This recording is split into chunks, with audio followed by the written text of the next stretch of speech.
Now, San Diego. And what is he doing? Talking about a bunch of stuff about a guy I never met who died 16 years ago, 16 years before I was born. We begin with a political showdown on the steps of the Midway. Duncan Hunter Sr. calling his son's opponent this November a threat to national security, to his face. It's the latest in a series of public attacks in San Diego's 50th District Congressional race. 10 News reporter John Horn was there. John, neither side held back today. No, Kimberly, and it was one of the most stunning things I've covered in politics here in San Diego.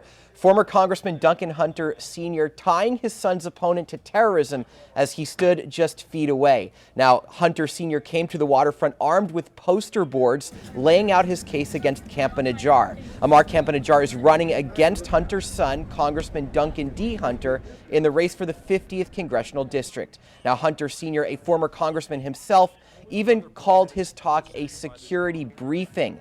The campaign has turned personal as Congressman Duncan Hunter fights 60 federal counts, including wire fraud and conspiracy. Now, Hunter did not accompany his father today. Hunter Sr. pointed out that Campa-Najjar's grandfather, Muhammad Yusuf al-Najjar, was a key player in the 1972 Munich massacre that killed 11 Israeli Olympic athletes. He says he uncovered new information that Yusuf al-Najjar tried to assassinate Israeli Prime Minister Golda Meir around the same time. Israeli forces killed Yusuf al-Najjar 16 years before Ammar Campa-Najjar was born. But Hunter Sr. laid out an ongoing connection between Campa-Najjar and his father, a former member of the Palestine Liberation Organization, through a 2015 social media post. If you tell me that this guy is not going to pass on military information to this guy, my answer is don't bet your life on it, and don't bet the lives of our troops on it. Campa-Najjar stood quietly as Hunter Sr. spoke. The two even shared a quick handshake before Campa-Najjar got in front of the cameras. Now, Campa-Najjar disavowed his grandfather's actions and said he is all but estranged from his dad. He also noted that the FBI knew about all of this and still gave him a security clearance in 2016.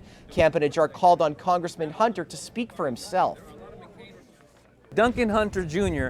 can't stand on his own 2 feet like a grown man and fight his own battles. I've had 18 town halls. We had a debate in San Marcos last week. He can't stand next to me. He has 10 years of a record to run on. Now, we reached out to Hunter's spokesman for a response to that. We'll keep you posted if we get it. Meanwhile, money pouring into Campa-Najjar's campaign. In the quarter ending September 30th, he got $1.4 million in contributions. Hunter pulled in about $130,000. We'll have more moments from this event today coming up on 10 News at 6. For now, live in the newsroom, John Horn, 10 News. An interesting connection, John, that you bring up now. There's talk about the father, not just the grandfather.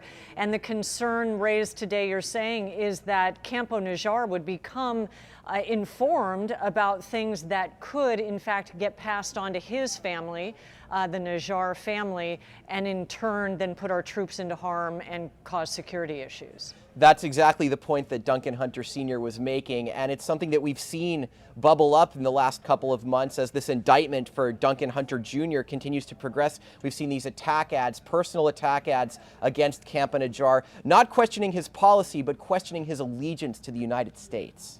Thank you, John. We look forward to that later, more information.